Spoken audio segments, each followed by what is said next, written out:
మనకి విశ్వాసుల దగ్గర దేవుడు ఏం కోరుతున్నాడు, నీతిమంతుని దగ్గర ఏం కోరుతున్నాడు అంటే బలమైన ప్రార్థన. బలమైన ప్రార్థన. వారి ప్రార్థన, నీతిమంతుని ప్రార్థన ఎట్లా ఉంటుందట?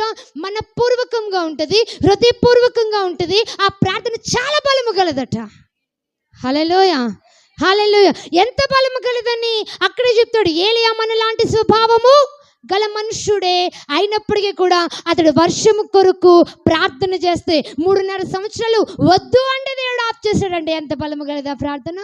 హల్లెలూయా. మరలా అదే ఏలియా ప్రభువా వర్షాన్ని పంపించు అని ప్రార్థన చేస్తే ఎంత బలము గలదా ప్రార్థన.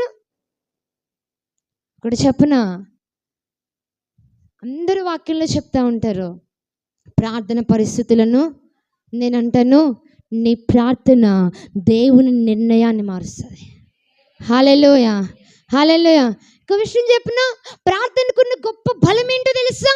దేవుని నిర్ణయాన్ని సైతము మార్చగలిగిన బలము దేనికుందో తెలుసా? ప్రార్థనకుంది.